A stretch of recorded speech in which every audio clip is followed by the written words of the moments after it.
ਪੈਰਾਂ ਤੇ ਖੜੇ ਹੋਣ ਲਈ ਪੈਰਾਂ ਦੀ ਬਹੁਤ ਜ਼ਰੂਰਤ ਹੁੰਦੀ ਹੈ, ਪਰ ਇਹਨਾਂ ਜਿਹੜੀਆਂ ਗੱਲਾਂ ਨੂੰ ਝੁਠਲਾ ਦਿੱਤਾ ਹੈ ਵਿਦਿਆ ਜੀ ਨੇ, ਜਿਨ੍ਹਾਂ ਦੇ ਨਾਲ ਅੱਜ ਅਸੀਂ ਤੁਹਾਡੀ ਮੁਲਾਕਾਤ ਕਰਾਵਾਂਗੇ। ਉਹ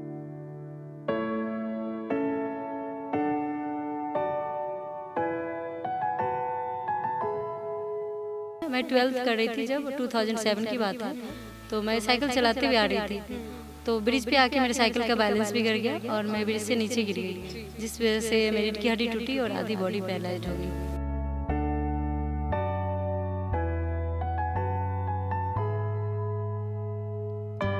मैम 11 साल उसके बाद बेड पे ही रही, क्योंकि जो स्टार्टिंग में ऑपरेशन वगैरह सारा कुछ जो जहाँ तक मम्मी पापा सक्षम थे उन्होंने कराया। उसके बाद डॉक्टर ने ये नहीं बताया कि ठीक हो सकती है, कि वो बस गॉड गिफ्ट है और होगा तो वो होगा, नहीं तो कुछ नहीं कर सकते हम। आज बेड पे रहने के बाद क्या हुआ, कितनी बारी मेरे पैरों में चूहा काटा, फिर बेड पे रहते बेड सोर हो गया बहुत बड़ा, जिसकी वजह से घर में भी बहुत प्रॉब्लम होती थी, क्योंकि मैं 6 भाई बहन हूँ, मैं सबसे बड़ी हूँ और पापा एक कमाने वाले थे।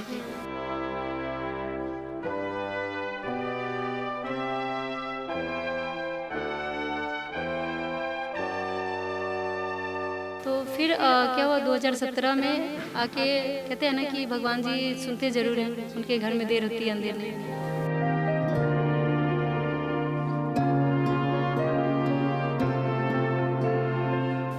उसके बाद मेरा रिहैब हुआ, रिहैब कराकर मुझे इंडिपेंडेंट बनाया गया। उसके बाद मैं स्पोर्ट्स भी ज्वाइन करी, तो लगा कि चलो अब ज़िंदगी ने एक नया मोड़ लिया है, और आज मैं स्विगी में डिलीवरी जॉब ज्वाइन किया, कि मैं भी 4 साल से जॉब ढूंढ रही थी।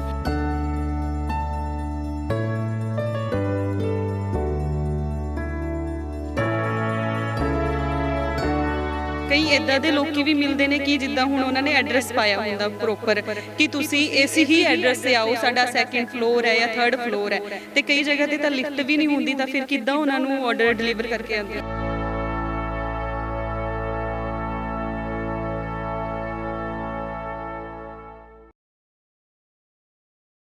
ਲੋੜ ਪੈਣ ਤੇ ਚਿੜੀ ਵੀ ਬਣਾ ਲੈਂਦੀ ਹੈ ਆਪਣਾ ਆਲਣਾ, ਲੋੜ ਪੈਣ ਤੇ ਚਿੜੀ ਵੀ ਬਣਾ ਲੈਂਦੀ ਹੈ ਆਪਣਾ ਆਲਣਾ, ਤੂੰ ਚੱਲੀ ਚੱਲ ਪਹੁੰਚ ਜਾਵੇਂਗਾ ਮੰਜ਼ਿਲਾਂ ਤੇ, ਕਾਲੀ ਚੱਲ ਘਾਲਣਾ। ਸਤਿ ਸ਼੍ਰੀ ਅਕਾਲ ਜੀ, ਤੁਸੀਂ ਵੇਖ ਰਹੇ ਹੋ ਲਾਈਵ ਪੰਜਾਬੀ ਟੀਵੀ ਤੇ ਮੈਂ ਹਾਂ ਸਿਮਰ ਅਗਰਵਾਲ। ਜਿਹੜੀਆਂ 17 ਮੈਂ ਹੁਣ ਬੋਲ ਕੇ ਹਟੀਆਂ ਉਹ ਟੁਕਦੀਆਂ ਨੇ ਅਜਿਹੀ ਸ਼ਖਸੀਅਤ ਤੇ ਜਿਸ ਦੇ ਨਾਲ ਅਸੀਂ ਅੱਜ ਤੁਹਾਡੀ ਮੁਲਾਕਾਤ ਕਰਾਉਣ ਜਾ ਰਹੇ ਹਾਂ। ਲੋਕੀ ਕਹਿੰਦੇ ਨੇ ਕਿ ਪੈਰਾਂ ਤੇ ਖੜੇ ਹੋਣ ਲਈ ਪੈਰਾਂ ਦੀ ਬਹੁਤ ਜ਼ਰੂਰਤ ਹੁੰਦੀ ਹੈ, ਪਰ ਇਹਨਾਂ ਜਿਹੜੀਆਂ ਗੱਲਾਂ ਨੂੰ ਝੁਠਲਾ ਦਿੱਤਾ ਹੈ ਵਿਦਿਆ ਜੀ ਨੇ, ਜਿਨ੍ਹਾਂ ਦੇ ਨਾਲ ਅੱਜ ਅਸੀਂ ਤੁਹਾਡੀ ਮੁਲਾਕਾਤ ਕਰਾਵਾਂਗੇ। ਉਹ ਲੱਤਾਂ ਤੋਂ ਤੁਰਨ ਤੋਂ ਅਸਮਰਥ ਨੇ, ਪਰ ਚੱਲਣ ਤੋਂ ਵੀ ਅਸਮਰਥ ਨੇ, ਪਰ ਉਹ ਅੱਜ 10 ਨੋਹਾਂ ਦੀ ਕੀਰਤ ਕਰਕੇ, ਮਿਹਨਤ ਕਰਕੇ ਅੱਜ ਜੋ ਸਵੀਗੀ ਹੈ, ਸਵੀਗੀ ਦੇ ਵਿੱਚ ਡਿਲੀਵਰੀ ਕਰਕੇ ਅੱਜ ਆਪਣੀ ਰੋਜ਼ੀ ਰੋਟੀ ਹੈ ਜਿਹੜੀ ਉਹ ਚਲਾ ਰਹੇ ਨੇ, ਆਪਣੇ ਘਰ ਨੂੰ ਚਲਾ ਰਹੇ ਨੇ।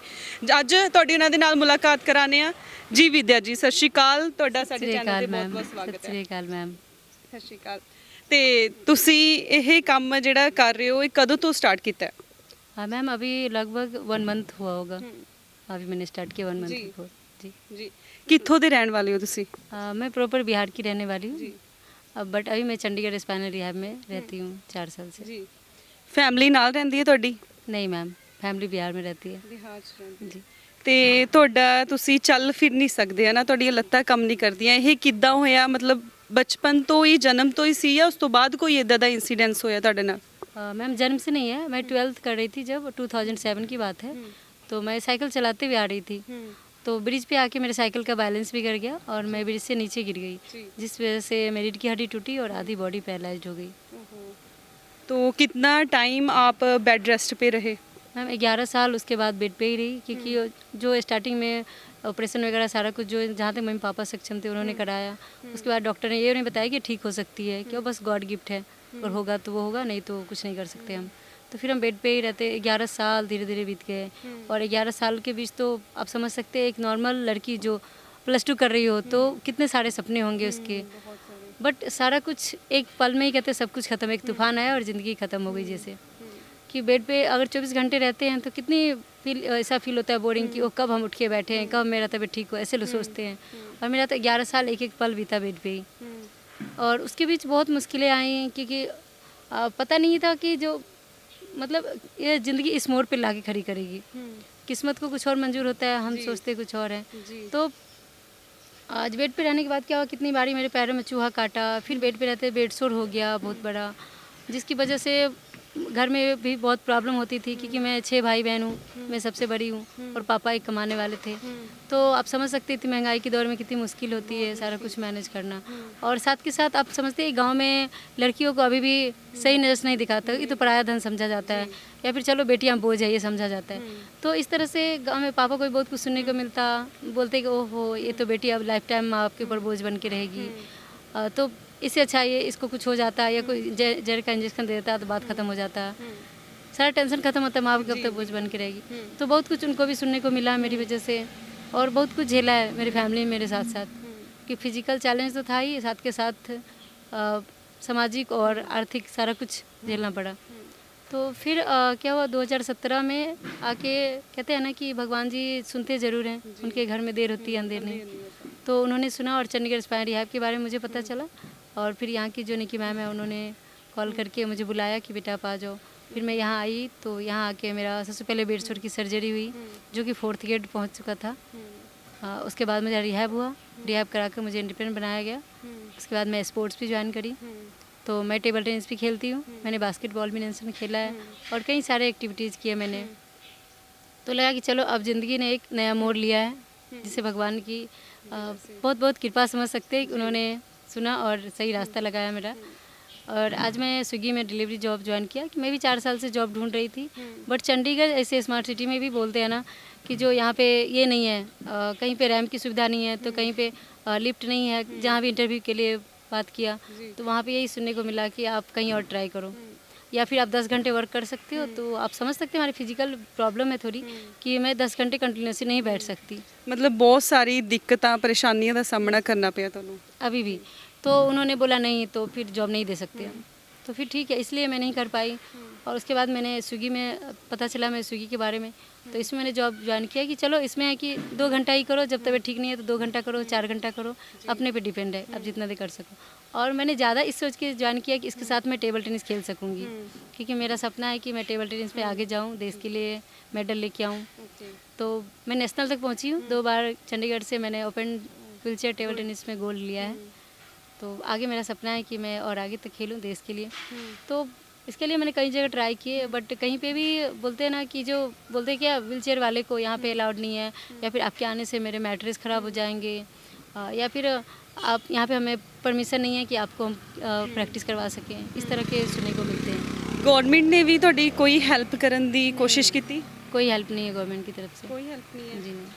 ਤੇ ਕਹਿੰਦੇ ਨੇ ਅਕਸਰ ਧੀਆਂ ਨੂੰ ਵੈਸੇ ਹੀ ਹਨਾ ਬੋਝ ਮੰਨਿਆ ਜਾਂਦਾ ਹੈ ਪਿੰਡਾਂ ਦੇ ਵਿੱਚ, ਪਰ ਹੁਣ ਤਾਂ ਬਹੁਤ ਹੱਦ ਤੱਕ ਲੋਕਾਂ ਦੀ ਸੋਚ ਚੇਂਜ ਹੋ ਚੁੱਕੀ ਹੈ। ਪਰ ਜਦੋਂ ਅਜਿਹਾ ਕੁਝ ਵਾਪਰਦਾ ਹੈ ਹਨਾ ਇਨਸਾਨ ਦੇ ਨਾਲ, ਆਪਣੀ ਧੀ ਦੇ ਨਾਲ, ਉਦੋਂ ਜ਼ਿਆਦਾ ਹਨਾ ਉਹਨਾਂ ਨੂੰ, ਜਿੱਦਾਂ ਇਹਨਾਂ ਨੇ ਦੱਸਿਆ 11 ਸਾਲ ਇਹ ਬੈੱਡ ਤੇ ਪਏ ਰਹੇ, ਬੈੱਡ ਰੈਸਟ ਤੇ ਪਏ ਰਹੇ। ਵੈਸੇ ਧੀਆਂ ਨੂੰ ਲੋਕੀ ਕਹਿੰਦੇ ਨੇ ਬੋਝ ਨੇ, ਤਾਂ ਜਦੋਂ ਇਹ ਇਦਾਂ ਤੁਰਨ ਦੇ ਵੀ ਅਸਮਰਥ ਰਹੇ ਹਨਾ, ਕੁਝ ਵੀ ਨਹੀਂ ਕਰ ਸਕਦੇ ਸੀ, ਤੁਰ ਫਿਰ ਵੀ ਨਹੀਂ ਸਕਦੇ ਸੀ, ਤਾਂ ਮਾਪੇ ਉਦੋਂ ਵੀ ਬੋਝ ਸਮਝਣ ਲੱਗ ਜਾਂਦੇ ਨੇ। ਪਰ ਇਹ ਕਹਿੰਦੇ ਨੇ ਇਹਨਾਂ ਦੇ ਪਰਿਵਾਰ ਨੇ ਅਜਿਹਾ ਨਹੀਂ ਕੀਤਾ, ਤੇ ਇਹਨਾਂ ਦੇ ਵੀ ਹੌਸਲੇ ਇੰਨੇ ਜ਼ਿਆਦਾ ਬੁਲੰਦ ਸੀ ਕਿ ਇਹਨਾਂ ਨੇ ਆਪਣੀ ਹਿੰਮਤ ਨਹੀਂ ਹਾਰੀ। ਤੇ ਅੱਜ ਜਿਵੇਂ ਤੁਸੀਂ ਦੇਖ ਰਹੇ ਹੋ ਕਿ ਇਹ ਇਲੈਕਟ੍ਰਿਕ ਸਾਈਕਲ ਤੇ ਜਿਹੜਾ ਹੈ ਸਕੂਟਰ ਇਸ ਨੂੰ ਬੋਲ ਸਕਦੇ ਆ, ਤੇ ਘਰ ਘਰ ਜਾ ਕੇ ਸਵੀਗੀ ਇਹਨਾਂ ਨੇ ਜੁਆਇਨ ਕੀਤਾ, ਤੇ ਹੁਣ ਆਰਡਰ ਦਿੰਦੇ ਨੇ, ਫੂਡ ਡਿਲੀਵਰ ਕਰਦੇ ਨੇ।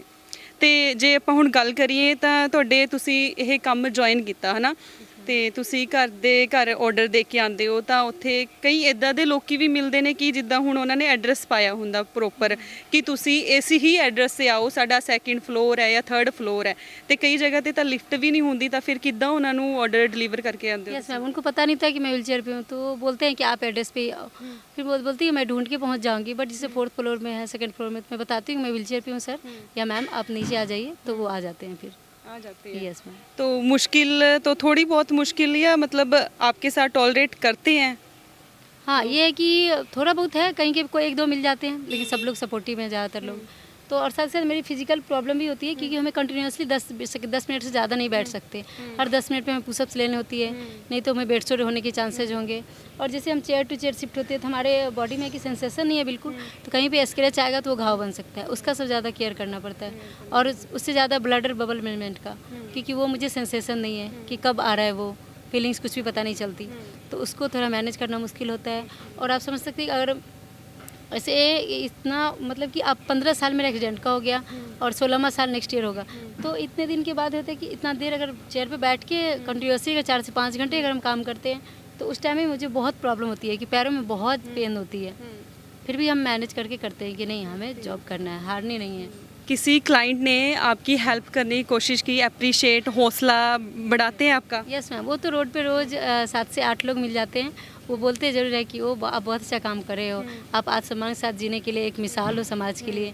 कि जो लोग बोलते हैं बेरोजगारी है, यहाँ पे काम नहीं है, हाथ पर सलामत रहते हुए काम नहीं करना चाहते हैं, या फिर गवर्नमेंट जॉब नहीं मिल रहा इसलिए नहीं करते हैं, उन सब के लिए आप हौसला हो, एक मिसाल हो कि उनको देख के उनको अपने जीवन को जीने की नई राह मिलेगी और आप इंस्पिरेशन हो हम लोगों के लिए। ਜੀ ਜਿੱਦਾਂ ਹੁਣ ਇਦਾਂ ਦੇ ਹੋਰ ਵੀ ਬਹੁਤ ਸਾਰੇ ਲੋਕੀ ਨੇ ਜਿਹੜੇ ਤੁਰ ਫਿਰ ਨਹੀਂ ਸਕਦੇ ਜਾਂ ਹੋਰ ਉਹਨਾਂ ਦੇ ਸਰੀਰ ਦੇ ਵਿੱਚ ਕੁਝ ਇਦਾਂ ਦਾ ਹੋ ਜਾਂਦਾ ਹੈ ਕਿ ਉਹ ਬਿਲਕੁਲ ਹੀ ਹੌਸਲਾ ਢਾ ਕੇ ਬੈਠ ਜਾਂਦੇ ਨੇ ਕਿ ਹੁਣ ਅਸੀਂ ਕੁਝ ਨਹੀਂ ਕਰ ਸਕਦੇ, ਸਾਡੀ ਲਾਈਫ ਬਿਲਕੁਲ ਹੀ ਖਤਮ ਹੋ ਚੁੱਕੀ ਹੈ, ਹਨਾ। ਇਦਾਂ ਦੇ ਵੀ ਸੋਚਦੇ ਕਈ ਹੈਗੇ ਨੇ ਜਿਹੜੇ ਘਰੇ ਬੈਠੇ ਨੇ ਤੇ ਲਾਈਕ ਜਿੱਦਾਂ ਕਈ ਵਾਰੀ ਉਹਨਾਂ ਦੇ ਮਾਪਿਓ ਵੀ ਉਹਨਾਂ ਨੂੰ ਬੋਝ ਸਮਝ ਬੈਠਦੇ ਨੇ, ਪਰ ਉਹਨਾਂ ਦੀ ਹੌਸਲਾ ਅਫਜ਼ਾਈ ਲਈ ਤੁਸੀਂ ਉਹਨਾਂ ਨੂੰ ਕੀ ਕਹਿਣਾ ਚਾਹੋਗੇ? मैं यही कहना चाहूँगी कभी छोटी मोटी प्रॉब्लम से हार नहीं मानना चाहिए, क्योंकि हर इंसान के लाइफ में प्रॉब्लम है, जीवन है तो प्रॉब्लम है। तो उसमें तो है क्या, जो हर चीज़ को, छोटी छोटी चीज़ों को वो दरकिनार करके हम आगे बढ़ें। क्योंकि हम अगर मतलब फिजिकल चैलेंज किसी के साथ मानसिक है, किसी की आर्थिक है, किसी का सामाजिक है, इस तरह से बहुत सारे चैलेंज होते हैं। तो इसको फेस करते हुए आगे बढ़ना चाहिए। क्यों छोटी मोटी प्रॉब्लम्स क्यों हारना, क्योंकि ये मानव जीवन है। तो भगवान ने हमें सबसे मतलब 86 करोड़ योनि से ज़्यादा सर्वश्रेष्ठ हमें बनाया, तो कुछ तो हमारे लिए अच्छा सोचा होगा। तो इसलिए हम क्यों हार माना, इस अनमोल जीवन को इस तरह व्यर्थ नहीं जीना। जो है उसको एक्सेप्ट करें, जो चला गया उसे छोड़ दें, क्योंकि ये संसार तो नश्वर है, एक दिन यह ख़त्म होगा सब कुछ। तो फिर इस चीज़ के बारे में सोच के क्यों रोना, जो है उसे एक्सेप्ट करें और अपनी लाइफ में आगे बढ़े। ਜੀ ਬਹੁਤ ਬਹੁਤ ਧੰਨਵਾਦ। ਸਾਡੇ ਚੈਨਲ ਦੇ ਵੱਲੋਂ ਵੀ ਤੁਹਾਨੂੰ ਬਹੁਤ ਬਹੁਤ ਸ਼ੁਭ ਕਾਮਨਾਵਾਂ। ਤੁਸੀਂ ਬੁਲੰਦੀਆਂ ਤੇ ਛੂਵੋ, ਅੱਗੇ ਵਧੋ ਆਪਣੇ ਕੈਰੀਅਰ ਦੇ ਵਿੱਚ, ਹੈ ਨਾ। ਕਹਿੰਦੇ ਨੇ ਕਿ ਉਡਾਨ ਭਰਨ ਦੇ ਲਈ ਇਕੱਲੇ ਖੰਭਾਂ ਦੀ ਲੋੜ ਨਹੀਂ ਹੁੰਦੀ, ਹੌਸਲਾ ਹੋਣਾ ਵੀ ਬਹੁਤ ਜ਼ਰੂਰੀ ਹੈ। ਇਹ ਵਿਦਿਆ ਜੀ ਉਹਨਾਂ ਲੋਕਾਂ ਦੇ ਲਈ ਇੱਕ ਮਿਸਾਲ ਇਹਨਾਂ ਨੇ ਖੜੀ ਕੀਤੀ ਹੈ ਜਿਹੜੇ ਕਿ ਕੁਝ ਉਹਨਾਂ ਦੇ ਸਰੀਰ ਦੇ ਵਿੱਚ, ਲੋਕਾਂ ਦੇ ਵਿੱਚ ਕੱਜ ਹੋਣ ਕਰਕੇ ਜਾਂ ਕੋਈ ਇਹਨਾਂ ਦਾ ਐਕਸੀਡੈਂਟ ਉਹਨਾਂ ਦੇ ਨਾਲ ਇੱਦਾਂ ਦਾ ਹੋਇਆ ਹੋਊਗਾ ਕਿ ਉਹ ਹੌਸਲੇ ਹਾਰ ਕੇ ਘਰੇ ਬੈਠ ਚੁੱਕੇ ਨੇ, ਕਿ ਉਹਨਾਂ ਦੀ ਜ਼ਿੰਦਗੀ ਖਤਮ ਹੋ ਚੁੱਕੀ ਹੈ।